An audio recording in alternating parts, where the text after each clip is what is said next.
اعوذ باللہ من الشیطان الرجیم بسم اللہ الرحمن الرحیم وَإِذْ صَرَفْنَا إِلَيْكَ نَفَرًا مِنَ الْجِنِّ يَسْتَمِعُونَ الْقُرْآنَ فَلَمَّا حَضَرُوهُ قَالُوا أَنصِتُوا فَلَمَّا قُضِيَ وَلَّوْا إِلَىٰ قَوْمِهِمْ مُنذِرِينَ قالوا يا قومنا إنا سمعنا كتابا أنزل من بعد موسى مصدقا لما بين يديه يهدي إلى الحق وإلى طريق مستقيم يا قومنا أجيبوا داعي الله وآمنوا به يغفر لكم من ذنوبكم ويجيركم من عذاب أليم صدق اللہ العظیم۔ برادران ملت اسلامیہ اور عزیز بہنوں، گزشتہ درس میں ہم نے آپ کے سامنے طائف کا واقعہ بیان کیا تھا۔ جناب رسول اکرم صلی اللہ تعالی علیہ وسلم طائف دین کی دعوت لے کر پہنچے تھے۔ حضرت خدیجہ اور حضرت ابو طالب کے انتقال کے بعد حضور اکرم صلی اللہ تعالی علیہ وسلم کو دنیا کے دارالاسباب میں کسی ایسے معاون کی تلاش تھی کہ جو دین میں اور دعوت دین میں حضور کا مددگار بن سکے۔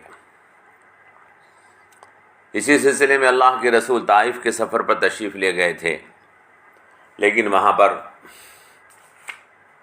ان لوگوں نے جن سے حضور نے یہ امید لگائی تھی کہ وہ شاید اسلام کے مددگار بن جائیں، دعوت و تبلیغ کے مددگار بن جائیں، انہوں نے حضور کے ساتھ نہایت گستاخانہ اور نہایت ہی بے ادبی کا معاملہ فرمایا۔ اللہ کے رسول کے اوپر پتھر برسوائے، اللہ کے رسول صلی اللہ تعالی علیہ وسلم کے پیچھے آوارہ لڑکے لگا دیے جنہوں نے آپ کو پتھر مارے، آپ زخمی ہو گئے۔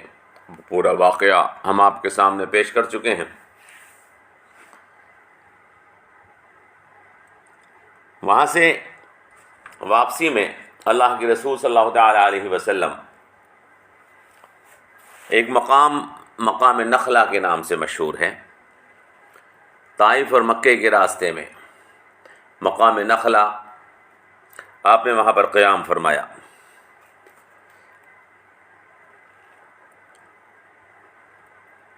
آپ وہاں پر ایک رات نماز پڑھ رہے تھے کہ کچھ جنات کا اس جگہ سے گزر ہوا۔ حضور اکرم صلی اللہ تعالی علیہ وسلم قرآن کریم کی تلاوت فرما رہے تھے نماز میں، ان جنات نے حضور کو قرآن پڑھتے ہوئے سنا۔ حضور اکرم کو ان کی آمد کا پتہ نہیں چلا، وہ قرآن سن کر چلے گئے۔ تب اللہ تبارک و تعالی نے یہ آیات نازل فرمائی۔ حضرت عبداللہ ابن مسعود، حضرت زبیر، حضرت عبداللہ ابن عباس، حضرت حسن بصری، حضرت سعید ابن جبیر، کئی صحابہ سب اس بات پر متفق ہیں کہ جنوں کی یہ حاضری کا واقعہ جو پیش آیا، جو سورہ احقاف کی ان آیات میں جس کا تذکرہ ہے، جو میں نے ابھی آپ کے سامنے تلاوت کی، یہ طائف سے واپسی کے موقع پر پیش آیا، جب حضور نبی کریم صلی اللہ تعالی علیہ وسلم طائف سے واپس تشریف لا رہے تھے۔ وہاں عشاء کی یا فجر کی یا تہجد کی نماز آپ پڑھ رہے تھے، تب جنہوں نے حضور اکرم صلی اللہ تعالی علیہ وسلم کو قرآن کریم کی تلاوت کرتے ہوئے سنا تھا،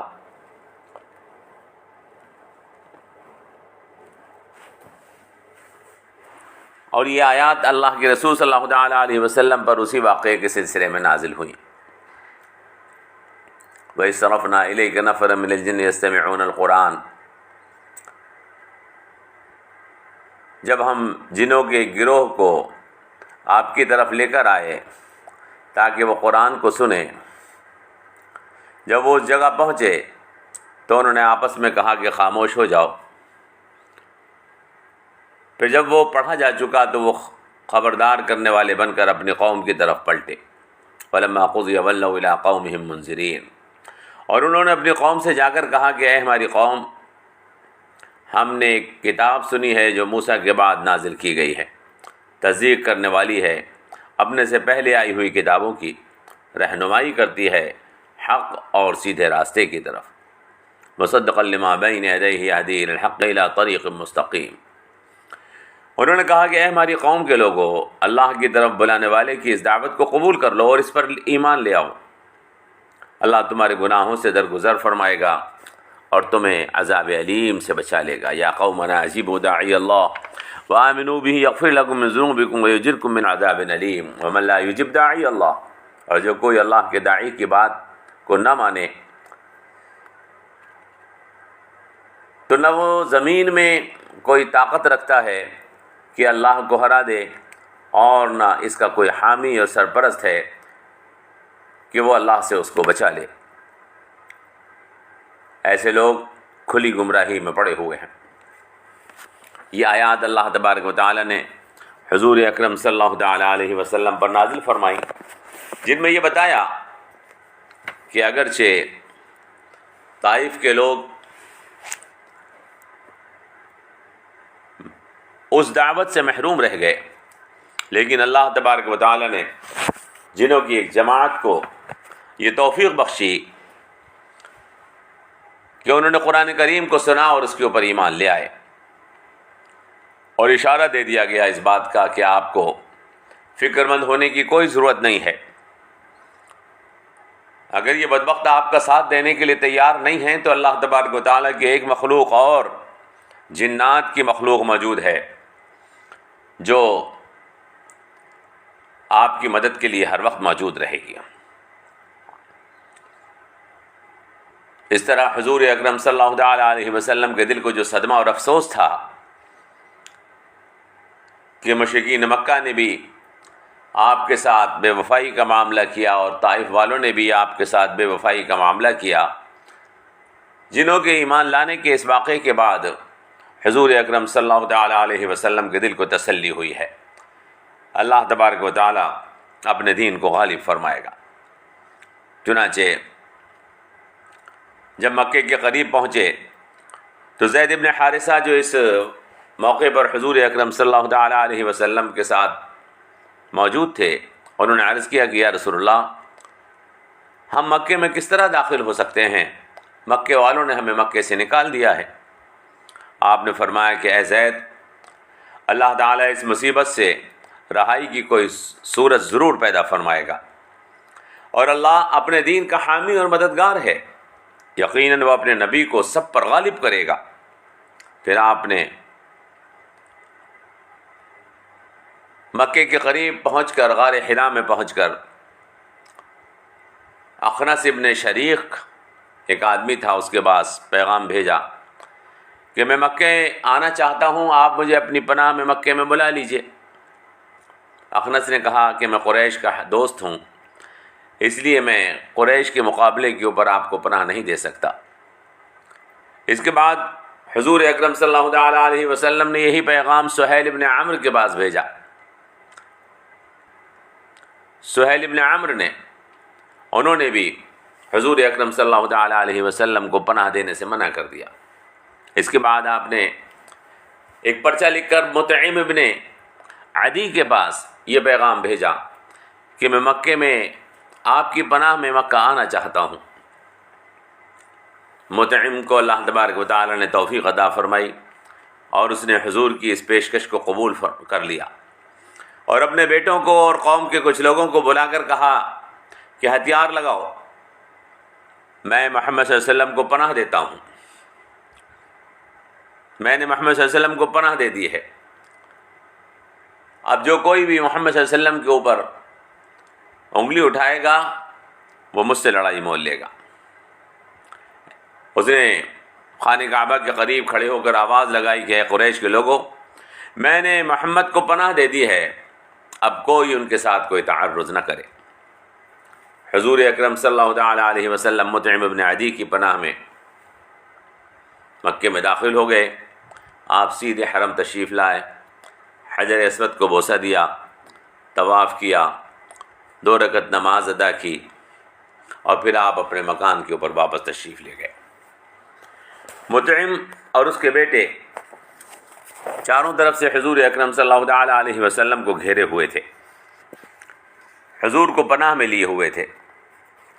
حضور اکرم صلی اللہ تعالیٰ علیہ وسلم مطعم ابن عدی کے اس احسان کو مانتے تھے۔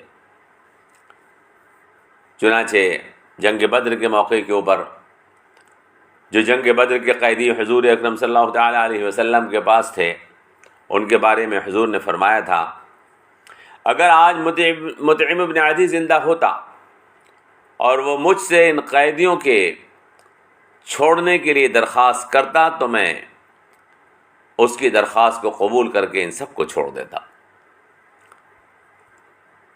لیکن مطعم ابن عدی اس وقت تک انتقال کر چکے تھے۔ اللہ تبارک و تعالی نے جب کام لینا ہوتا ہے دین کا تو جنات سے کام لیتا ہے، جب اللہ کو کام لینا ہوتا ہے دین کا تو کافروں سے کام لیتا ہے۔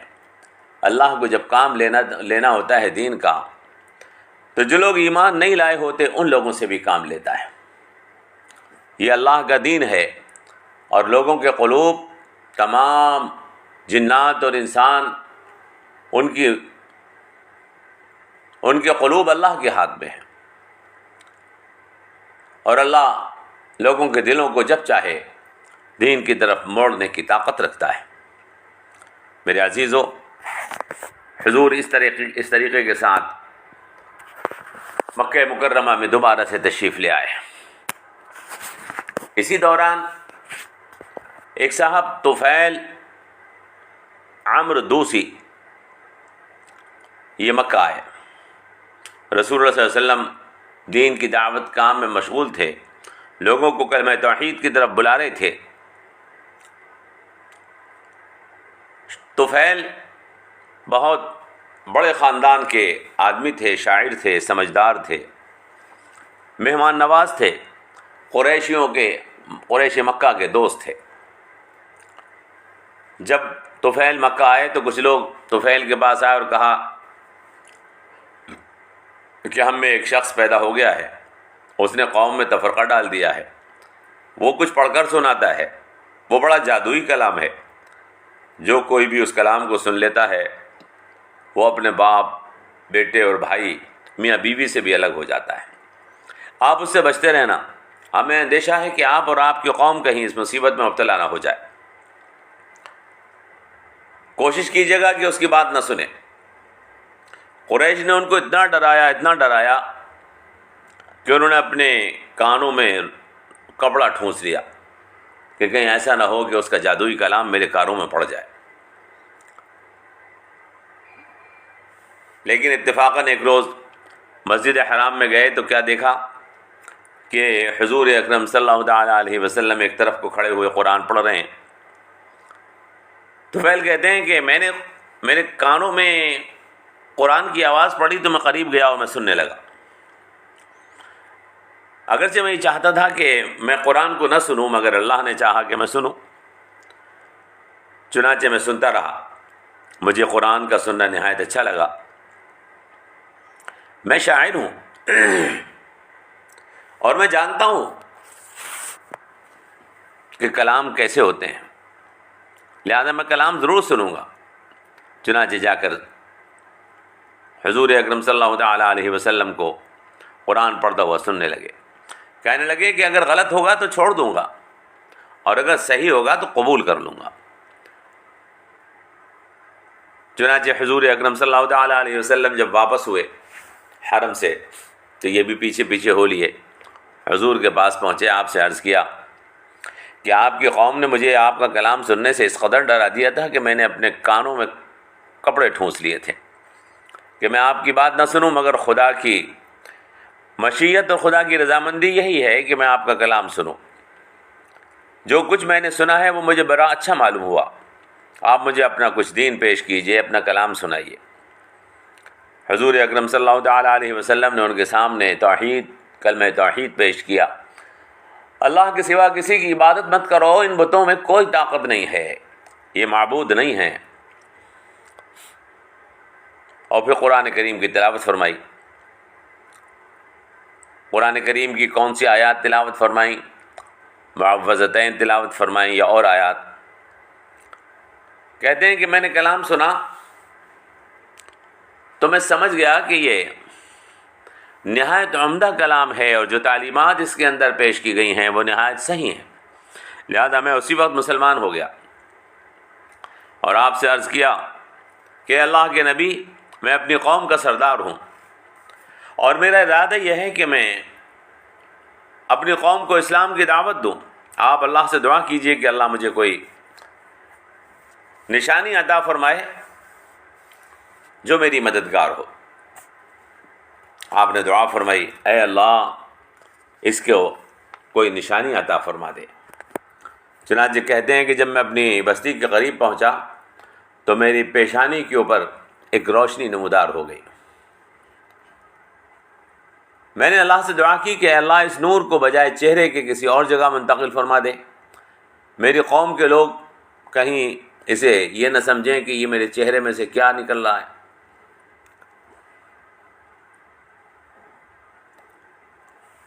روایت میں آیا ہے کہ اصابہ کتاب ہے، اس کے اندر لکھا ہے کہ ان کی یہ روشنی ان کے کوڑے کی طرف منتقل ہو گئی۔ جب لوگوں کے پاس پہنچے تو لوگوں کو دین کی دعوت دی، اپنی بیوی کو، اپنے بچوں کو۔ مشرف سب تمام کے تمام مشرف اسلام ہوئے، سب نے اسلام قبول کیا۔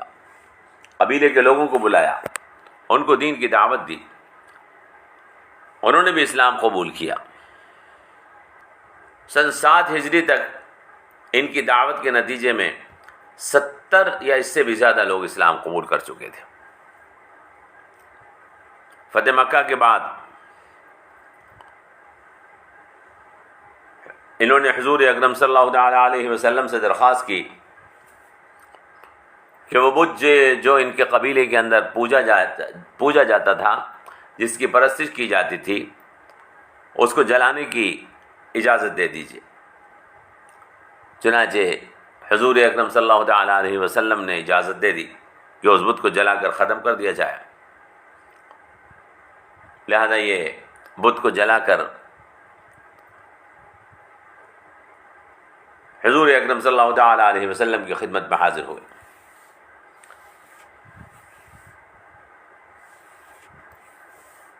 بت ختم ہونے کے بعد ان کا پورا قبیلہ اسلام میں داخل ہو گیا۔ ایک حدیث میں آیا ہے کہ طفیل جب اپنی قوم میں پہنچے تو اندھیری رات تھی، پانی برس رہا تھا، راستہ نظر نہ آیا۔ اس وقت اللہ نے نور پیدا فرما دیا۔ لوگ یہ دیکھ کر بہت متعجب ہوئے اور حضرت طفیل کو گھیر لیا اور کوڑے کو پکڑ لیا۔ وہ نور لوگوں کی انگلیوں سے چھنتا تھا۔ جب اندھیری رات ہوتی تو یہ کوڑا اسی طرح سے چمکنے لگتا تھا۔ اسی وجہ سے حضرت طفیل کو ذی نور، روشنی والے کے لقب سے یاد کیا جاتا ہے۔ یہ ایک معجزہ تھا جو اللہ تبارک و تعالی نے حضور اکرم صلی اللہ علیہ وسلم کے ذریعے سے ظاہر فرمایا تھا۔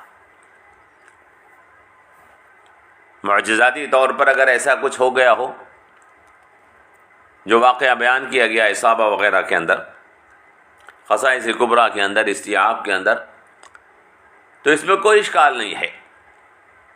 اللہ تبارک و تعالیٰ اپنے دین کی اشاعت کے لیے اور دین کی دعوت و تبلیغ کو عام کرنے کے لیے اپنے نیک بندوں کے ہاتھوں کے اوپر اس طرح کے معجزات، پیغمبروں کے ہاتھوں پر اور اس طرح کی کرامات اللہ کے نیک بندوں اولیاء کے ہاتھوں پر ظاہر فرما دیتا ہے۔ موسیٰ علیہ السلام اللہ کے رسول ہیں، ان کو اللہ نے عصا عطا کیا تھا، ان کے ہاتھ میں اللہ تبارک و تعالی نے چمک پیدا فرمائی تھی۔ اللہ تبارک و تعالی اگر کسی ایمان والے کو نورانیت عطا فرمائے، اس کے مختلف درجے ہو سکتے ہیں۔ اللہ والوں کو نورانیت عطا کی جاتی ہے۔ ایک نور اللہ والوں کے ساتھ ہمیشہ چلتا ہے، لیکن وہ نور جو حضرت طفیل کو عطا کیا گیا وہ اگر زیادہ تیز تھا اور لوگ اس کی تیزی کو اس لیے سمجھتے تھے اور دیکھتے تھے تاکہ لوگ اسلام کی طرف راغب ہوں۔ تو حضور اکرم صلی اللہ تعالیٰ علیہ وسلم کی دعا اور معجزے کے نتیجے میں اگر ایسا ہو جائے تو اس پر کسی اشکال کے ڈالنے کی ضرورت نہیں ہے۔ یوں اللہ تبارک و تعالیٰ نے حضور اکرم صلی اللہ تعالیٰ علیہ وسلم کی 2 طرح سے مدد فرمائی، بلکہ 3 طرح سے مدد فرمائی۔ اس واقعے کے ذریعے سے جو چیز ہمیں معلوم ہوتی ہے کہ جنات حضور پر ایمان لائے اور انہوں نے اپنی قوم میں جا کر دین کی دعوت کا کام کیا۔ حضور اکرم کو اللہ تبارک و تعالیٰ نے ایک ایسے شخص کے ذریعے سے کہ جس نے اسلام قبول نہیں کیا تھا، ایک ایسے شخص کے ذریعے سے کہ جس نے اسلام قبول نہیں کیا تھا، اللہ تعالیٰ نے ان کے ذریعے سے مدد فرمائی۔ چنانچہ حضور اکرم صلی اللہ تعالیٰ علیہ وسلم مطعم بن عدی، جس نے اسلام قبول نہیں کیا تھا، وہ حضور کا محافظ بنا۔ اور تیسری چیز جو آج کے واقعے میں ہم نے آپ سے عرض کی کہ طفیل ابن عمرو کا واقعہ کہ انہوں نے اسلام قبول کیا اور اللہ تبارک و تعالیٰ نے انہیں ایک کرامت کے طور پر حضور کے ذریعے سے معجزاتی انداز سے ایک نور اور روشنی عطا فرمائی جو دین کی دعوت کا ذریعہ بنا، اور انہوں نے اپنے قبیلے میں جا کر ایک بڑی تعداد میں لوگوں کو اسلام کی دعوت دی۔ یوں اسلام اور دین ہمیشہ دنیا کے اندر پھیلتا رہا۔ جب جب اس کے راستے مسدود کیے گئے اور یہ سمجھا گیا کہ اب اسلام کمزور ہو جائے گا، تبھی اللہ تبارک و تعالیٰ نے اسلام کی مددگار پیدا فرمائے اور انہوں نے دین کی حمایت کی، اور دین یہ دنیا کے اندر بڑھتا چلا گیا اور بڑھتا چلا جا رہا ہے۔ اللہ تبارک و تعالیٰ ہمیں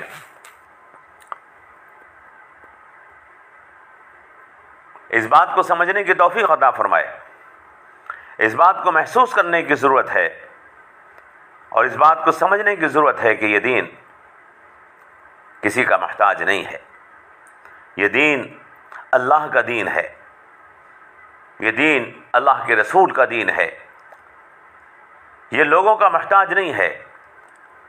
اگر مکے اور طائف کے لوگ اس دین کی راہ میں روڑے اٹکانے کے لیے تیار تھے تو اللہ تبارک و تعالیٰ جنات کے ذریعے سے،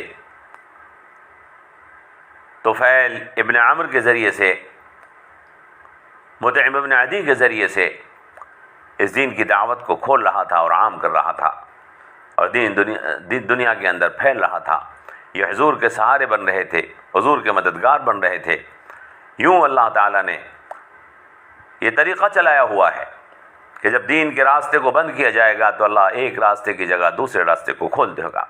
اللہ تعالیٰ ہمیں دین کی دعوت میں لگنے کی توفیق عطا فرمائے اور دین کو دنیا کے اندر عام کرنے، اللہ کے بندوں تک پہنچانے، ان بندوں تک، اللہ کے ان بندوں تک جو جھوٹے معبودوں کے جال میں پھنس کر ان کی پرستش کر رہے ہیں، اللہ تبارک و تعالیٰ ان کے جال سے نکالنے کی ہمیں ان کو توفیق عطا فرمائے۔